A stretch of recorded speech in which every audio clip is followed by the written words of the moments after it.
Anyway, so this was actually going to be the first segment of today's show, and it's kind of a reason why I took a break, because I kind of wanted to think this one out, and I'm glad I did, because if I would have did this topic just impromptu and on impulse, it could have turned out really bad, and I don't need to get sued. Like, I'm not as big as that YouTuber that got sued by Cardi B, but yeah, I can't afford that. Like, I can't afford that. So, the athletes of today, and not 21st century athletes, just athletes of now, the aughts, if you will, they're different. They're different than athletes I grew up on. They're different than athletes I learned about. They're different than athletes that the myths and the legends of from the past. And I had glasses. Where the heck are they? They're over there. Just not prepared today. I'll be prepared later. So today's athlete is different. Today's athlete is okay with expressing their feelings. They're different and, saying no to a lot of stuff. And today's modern athlete, and I think I wrote it down in my question. So if you're looking here, there's actually a script to the show. And I write questions for myself on the show a lot of times, if you're watching on YouTube Live, or you just watch the clip later on YouTube or Instagram or TikTok. And I wrote down a list of questions. So the first question I wrote down is today's athlete stronger or weaker than athletes of the past? I'm gonna play devil's advocate to myself. So athletes in the past were more reserved. They did speak, guys were open, ladies were open, but it was more or less open in the sense of how they felt about their team and their situation versus how they felt about themselves. These were team athletes I'm speaking of. They were more concerned with, like when there was something going on at home and stuff like that, they didn't really speak on it. They didn't really comment on it. They didn't really express anything. And athletes who kind of did, go with me on this, athletes who did express what they were going through, expressed emotion, didn't get the same kind of treatment that guys get or ladies get today. Prime example, Terrell Owens. Terrell Owens expressed he didn't want to be on the Eagles anymore. Or no, he expressed he didn't want to play for the 49ers or mainly play with Jeff Garcia. Later on the Eagles, he felt Donovan McNabb quit on the team and didn't want to be part of the team. He was painted as a cancer in the locker room, where you have now athletes like Ben Simmons, Kyrie Irving, James Harden, Naomi Osaka, Simone Biles, guys and girls like that, where they are saying for whatever reason, hey, I don't want to do X, Y, Z. I feel I should sit out, despite maybe making millions and millions and millions of dollars. They're like, nah, that's good. I'm good. I'll take my back seat. And they're being praised for being open. They're being praised for being telling their truth, which is a phrase I can't stand because there's only one truth. If it's your truth, then what's different? What's my truth any different than the other person's truth? I just don't get that. I just don't get it. It's just a truth. There's one truth. There's an opinion, which seems to be everybody's afraid of saying. There's an opinion, and then there's the truth. Today's athlete is okay with saying, now I don't know if they have the freedom to do what they want because of the fact that how much more money they make than athletes of the past. Which brings me to, are they entitled? Is today's athlete more entitled? Where athletes, like if you go as far back, hey, if you're writing me on YouTube, I appreciate it. I just can't see it. I just can't see it. So feel free to comment on this show. Send an email to downratesports11 at gmail.com. downratesports11@gmail.com. Send your comments there. I will read them. Comment on the bottom. I will read them. I promise you. Whether good or bad, I will appreciate it. Back to what I was saying. Athletes of the past were totally different. They were in a different mindset. They basically, there was a time where the top baseball, top football, top basketball guys in the NBA, NHL, MLB, was not the top, but you get what I'm saying, had second jobs. Season ended, they went to work. Season ended, they went back home. Season ended, they worked on the farm. Because the professional sports that they played were not the end all be all. But the goal is to evolve. Those guys worked hard. Those girls worked. Those men and women, the people. Geez, you know what I'm talking about. I'm tired of being PC. They worked hard so the people after them can make it. They worked hard so people later can make it. That's the idea. My grandparents were born and lived through the Depression. They lived better than their parents. My parents lived better than them. I hope that I'm living better than what my parents did. That's the end game. That's the idea. That, kids, is the American dream. Fast forward to now, though, where today's athlete makes a ton of money. Life-changing money. In the cases of guys like James Harden and Ben Simmons, they make so much money you can't even fathom it. You play lotto to try to achieve that money. You hope to slip and fall in a parking lot just to make what those guys make in a game, let alone a season. And yet, they will tell you. Now, listen, go with me if you will. Throw everything out the window. Just throw it all out. Throw it all out. Take away Ben Simmons and Kyrie Irving and James Harden. We're just going to talk basketball. You know what? Let's throw some football players in there. Aaron Rodgers.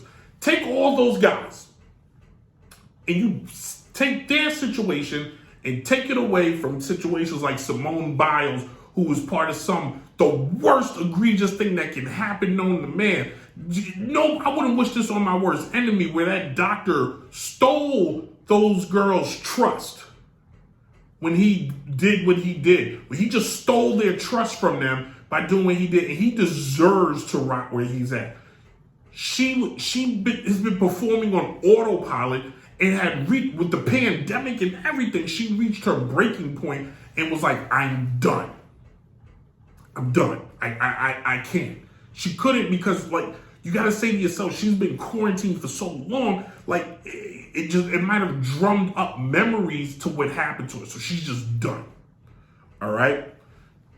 Kyrie Irving just ain't want to play with LeBron. Kyrie Irving just doesn't want to get a vaccine shot. Ben Simmons just got his feelings hurt. James Harden just wants to play with somebody that's going to be better. That's completely different. That, kids, is entitlement. Aaron Rodgers manipulating words, that, kids, is entitlement. Antonio Brown walking off the field, that, kids, is entitlement. Because where was his commitment to his teammates when he abandoned them? You got such a problem with the head coach, you deal with it. Maybe you don't play, but you don't walk up the field like that and embarrass your teammates. Forget the franchise, forget the name on the jersey, forget the people that give you your salary that makes your life better. Because the word Antonio Brown was that I don't have mental health issues, I'm wealthy. Okay? You got said wealth because you had the luxury of playing in the NFL under these quote unquote evil people who sign and pay your check. You don't walk off the field because that's entitlement. Now I'm in soccer. Big star. Tennis is brighting light. Next beaming light. The heir apparent potentially to Serena Williams. Now she apparently I don't know. I'm not a psychiatrist. She has certain things that she wants to deal with. But I'm gonna piss people off with this one. You cannot, I repeat, you cannot tell or ask people to basically, hey, just mind your business. But at the same time, post said business. I get on this stupid thing and talk all the time. If somebody wants to tell me their opinion of me or what I say or do, guess what? I got to suck it up because I put myself out there. I can't say, don't listen to what I said. If I'm yelling from a rooftop, people are going to hear me. And they're going to go, I wonder what he's talking about. The dumbest thing you can say to a person is mind your business if you're putting your business out there. That's an old phrase. Old people just say it all the time. Don't put all your business out in the street. Don't put all, if you're of a certain age, you used to hear, don't put all your business out in the street. If you're tired of people looking at your Instagram, either make it private or take it down. So, where are we? Are they entitled, or are they just different? Which brings me to my last question. What does today's modern athlete care mostly about? Do they mainly care about money? Do they mainly care about winning? Or do they care about freedom? Because what it seems like to me is a combination of the two. The freedom and the money go hand in hand. You make enough money where you have enough freedom to basically tell whoever's in charge of you or write your check to jog on. Is that right?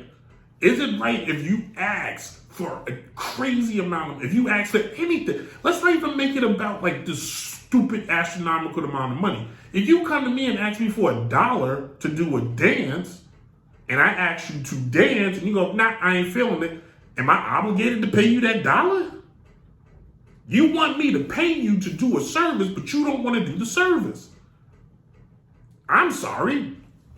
That just don't compute. Now, if you're hurt, okay, you got a death in the family, fair. You're not feeling well. Maybe you are, if you are suffering from some sort of like mental illness, because mental illness is legit. It's not fake. It's real. It's real. There are people I know that suffer through it, and it's not good. They cope with it every day. They find ways to get through it. They find ways to,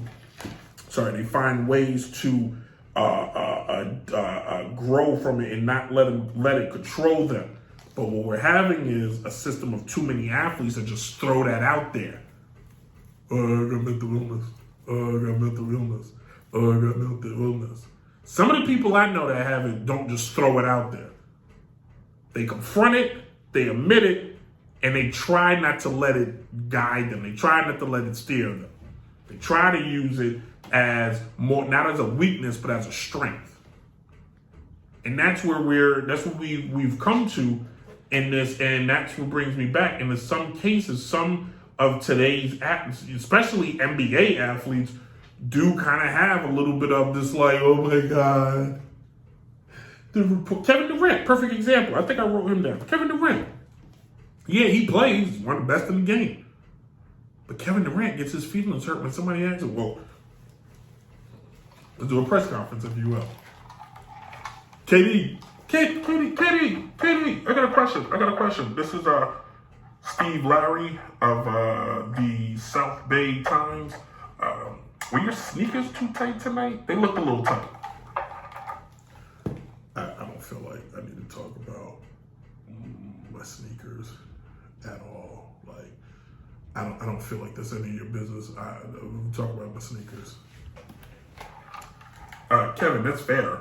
That's fair, but you, in the post game, you brought up that your sneakers were too tight. You said it, that your sneakers were tight, and I was just piggybacking off of what you said. So, fair. Can I ask you about your game tonight? Like, you missed 2 shots. I think it's historic that you only missed 2 shots, scoring 80 points. Yeah, you harping on me missing the 2. I'm not going to talk now. Okay, you're not going to talk. Why are you at the podium?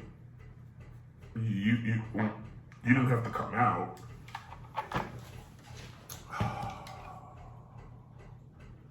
I need my book back. I mean, that's what it, to me, every time I watch these guys, that's what it looks like. You look at somebody like Chris Paul up there, happy to talk. LeBron James is a different category. You know what I'm saying? But, I mean, if I'm wrong, I'm wrong. I have no problem being wrong in this. Prove me wrong. Tell me I'm wrong. Convince me. That's the word I'm looking for. Convince me me, the Notorious Sports Critic, that he's wrong. That's why I named myself the Notorious Sports Critic, because I am criticizing things. I'm giving my opinion. My opinion. My truth, if you will.